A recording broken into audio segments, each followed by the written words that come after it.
Hey, good evening, brothers and sisters. Well, it's been a little while here since I got a video out. Um, I've been thinking about everybody, and you certainly can't not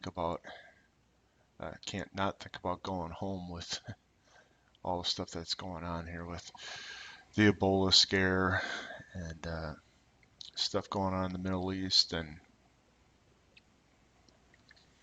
I don't know, it sure seems like the good Lord's gonna let us go kind of right up to the end here. And with that in mind, I'd say keep watching the news. If you've been watching this channel for a while or other prophecy channels, you certainly know the signs have all been there for quite a while, and there's not that many signs left that once the final fulfillment starts, uh, could mean that we're not in the tribulation period, meaning uh, the rapture certainly has got to come first. But um, keeping our uh, nose to the grindstone, even though we're looking up for our redemption. I've volunteered to do a couple of Bible studies at my church, and the one was on um, hermeneutics and exegesis, which is, those technical terms. It's just basically how do you understand the text of the Bible, and over the several millennia that we've had, at least portions of the text of the Bible, um, theologians and bright people have figured out that it's organized and there's rules for interpretation that are consistent throughout the Bible. And so there's your theological terms there. Hermeneutics is just the methods for understanding communication, and exegesis is specific to written word. And when you put the Bible in front of that, biblical exegesis, it's the methods and the rules for understanding the biblical text. So there, we got our little theology lesson for the day. Um, so I was getting ready that study, and kind of in an overlapping way, I'm also getting ready to do a quick study on Gideon in the Bible, and I thought that was kind of fun. I didn't pick it, but I sure think it's a fun one. So in the same way, what the Gideon Bible study was going to be about is um, digging a little bit deeper into the text and applying some of these methods of biblical study and looking for some deeper meaning. And um, I'm coming down here now. This one might be a little deeper than what was even intended in the text, okay? But you can tell where my mind is at as I was trying to go through, in this case, Gideon, and demonstrate how there's a lot of times there's stuff beyond just the surface part of the text. So let me just read several verses here to you, show you what I got kind of dug into, and just see if you agree or not. I mean, uh, what I'm going to talk about tonight is just more keeping our minds sharp and keeping in God's word. And you got to occupy until He comes, and so that's what we're doing here. So I'm in Judges 6, and the story about Gideon is really 6, 7, and 8, and that kind of closes off that story. So in 6 verse 20, and the angel of God said unto him, take the flesh and the unleavened cakes and lay them upon this rock and pour out the broth. And he did so. Then the angel of the Lord put forth the end of the staff that was in his hand and touched the flesh and the unleavened cakes. And then there rose up a fire out of the rock and consumed the flesh and the unleavened cakes. Then the angel of the Lord departed out of his sight. So I guess I started here because what we're seeing is a Christophany, a pre-incarnate, likely appearance of Christ. Um, just like there was three that appeared to Abraham, um, and he fed them, right? And the one turns out that stayed with him while the other two went to Sodom and Gomorrah. Was very likely also a Christophany. This angel of the Lord tends to point that way, although you can't prove it from the text. you got a Christophany here, you know, Jesus pre-incarnate likely visiting Gideon. And now Gideon was hiding because, a little story, the Midianites and the Amalekites from the east and the Saudi Arabia area, right? And they would, in the time of this period of the judges with Gideon, the Lord intentionally let these you know evil uh, large bands of Midianites and Amalekites come through the land of Israel and basically devastate the land during harvest time. They would take all the food and graze all of their camels. 135,000 is in this story that came up out of basically Saudi Arabia. Um, and were coming through the land of Israel. And of course, at the time here in the Judges, there was no king in Israel other than the king, you know, God the Father. And the Israeli folks of the day went through this horrible cycle of trusting in God, and God would protect them and increase their harvest and give them wealth. And then they would fall into idolatry of the surrounding nations because they didn't clear them out the way God had told them when they came into the land. And so they would start worshiping Baal and Ashtoreth and all this, and God would let them, their punishment for straying be that these, foreign Canaanite, Amalekites, whatever, invade the land and persecute the people. It was cycle after cycle here in the Judges. And so we've got the angel of the Lord coming.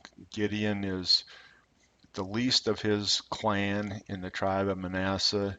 He's got, something like 135,000 Amalekites and Midianites sitting in a valley just down from where he is, the Jezreel. I think they're in the Jezreel Valley, I think. And Gideon's hiding in a wine press, trying to thresh out some grain so that they wouldn't see what he's doing, because they would come and take his food from him. And so here comes the angel of the Lord telling him first to make an offering unto the Lord, which he did. So now you can see the Lord is bringing him into some obedience here. And then he worries here, and Gideon perceived that it was the angel of the Lord. And Gideon said, Alas, Lord God, for I have seen an angel of the Lord face to face. And the Lord said unto him, Peace unto thee, fear not, thou shalt not die. Then Gideon built an altar there unto the Lord, and called it Jehovah Shalom. Unto this day is yet in Ophrah of the Abijrites. Sorry, I probably said that wrong. And it came to pass the same night that the Lord said unto him, Take thy father's young bullock, even the second bullock of 7 years old, and throw down the altar of Baal that thy father hath, and cut down the grove that is by it, and build an altar unto the Lord thy God upon the top of this rock in the ordered place, and take the second bullock and offer burnt sacrifice with the wood of the grove which thou shalt cut down. Then Gideon took 10 of his men servants and did what the Lord said unto him. And so it was, because he feared his father's household, that the men of the city, that he could not do it by day, they did it by night. And when his men of the city rose early in the morning, behold, the altar of Baal was cast down, and the grove was cut down by it. And the second bullock was offered upon the altar that was built. They said to one another, Who has done this thing? And when they inquired and asked, they said, Gideon the son of Joash had done this thing. Then the men of the city said unto Joash, Bring out thy son, that he may die, because he cast down the altar of Baal, and because he hath cast down the grove that was by it. And Joash said unto all that stood against him, Will ye plead for Baal? Will you save him? He that will plead for him, let him put to death while it is yet morning. If he be a god, let him plead for himself, because one hath cast down his altar. Therefore on that day he called him Jerubbaal, saying, Let Baal plead against him, because he has thrown down the altar. And then immediately the story goes into Gideon being sent to come up against the Amalekites and the Midianites. And there's a bunch of things in here that I found were kind of interesting. One is you can see, Gideon and his family were into Baal worship, and the groves were, these wooden poles uh, representing Ashtoreth. And of course, if you've been on my channel for a while, you'll know that all of these pagan worship systems go back to Nimrod, Semiramis, and Tammuz. And but there's something a little interesting with that I want to bring out. So, we've looked at this symbol before. Here's the symbol for Baal. You can see it here at the Vatican as well, St. Peter's Square. But these are just symbols pointing back to the original, and the original was Nimrod here. And you can also see Nimrod depicted this way. Now look at the tail end of Nimrod here. It's represented as a bull. And the characteristic, Nimrod had, just read an article today about this, 50 or 55 names um, for himself while he was in the land of the Chaldeans.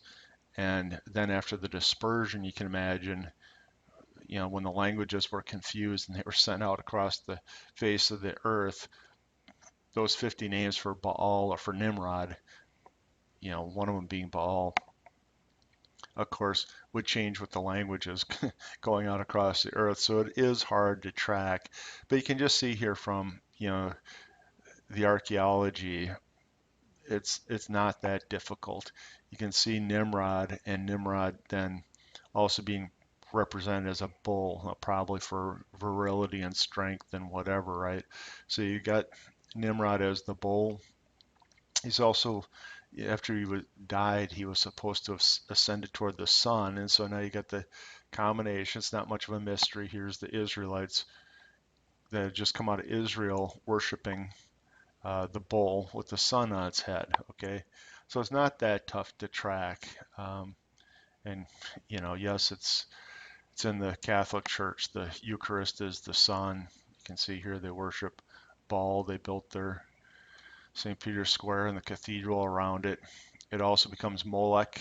They give the offering of their children to. So it's repeated theme around the same kind of imagery. That's why it's not that tough. You can see here again, you got the Baal symbol, same as we had down here, same as it shows up in St. Peter's Square. And I know this is probably a little small here, depending on what device you're using. So here, I'll blow it up. Here's Baal again, represented with this sun disk. You also notice that he's very large in compared to the people coming to give an offering to him. Okay. And then you can see here the same image is on this uh, altar stone, I guess it was, to Baal. And then you can see that same thing again as here in St. Peter's Square. So you can see how it tracked through over time, and the image of the bull representing Baal, the image of the sun showing up in many places, um, tying that all together. So okay, so now let's go back to our deal, and let's just take a look now. So the Lord and Father here, right after the Christophany, and causing Gideon to worship again God is really what I see in that offering that he was commanded to do.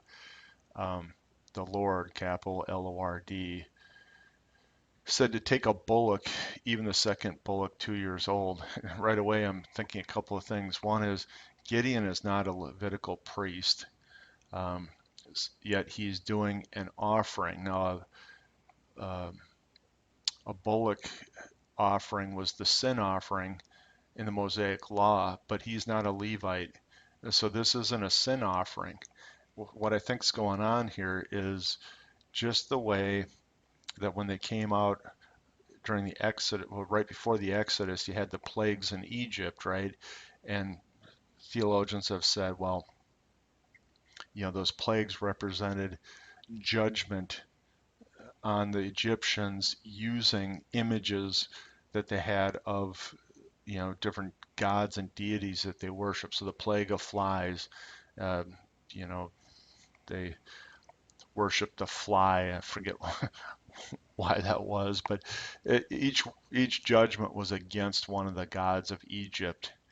And I'm just curious now if we've got bullocks being offered, is God creating a judgment against what they were worshiping here, which was, Nimrod as he was imaged by the bull? I think that might be what's going on here. Now, um, the second thing is he told him to take two bullocks, and numbers sometimes have additional meaning in the Bible, and this is again, I'm going deeper than what the surface text would allow, so chalk this up to just interesting, not as any sort of theology. But he took two, and it takes, there's two as a witness in the Bible, and so he's witnessing against, by taking two bulls, he's witnessing against the worship of Nimrod, and they're both 7 years old, and seven, of course, has significance in the Bible as you know divine completion. So it's really interesting, this offering that um, Gideon is going to make here. He's pulled down the altar of Baal and Ashtoreth, and on top of that, he's burning the wood of the offering is the Asherah pole, and he's burning it uh, with the wood of the grove that he cut down. So he's burning, basically the elements of worship of the pagan system. So I just dug into that and I thought, wow, I think that's true. I think that's pretty deep. Now, Gideon took 10 men of his servants, and just sticking with the theme of the numbers in here, 10 is earthly completion. And so you can see this whole story being set up where you have the Christophany, where the pre incarnate Christ is calling Gideon out of his pagan worship and doing an offering to the Lord. And then he's told, okay, now the Lord Abba Father is being told to pull down the altar to Baal and Ashtoreth, use the wood of the Asherah pole to burn for this offering, and he's offering up two bulls. I just think that's really interesting. Then he takes 10 men to go accomplish that, and then later you come down here and they say put him to death.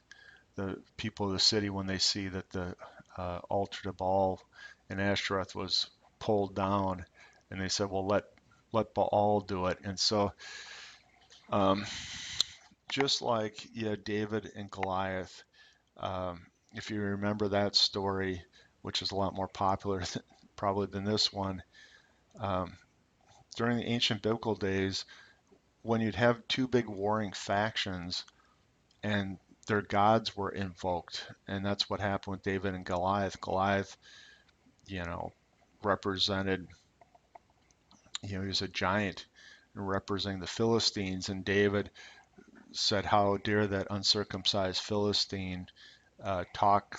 I forget exactly how I said it. Talk that way against the God of the Israelites, right? And we know how the story ends.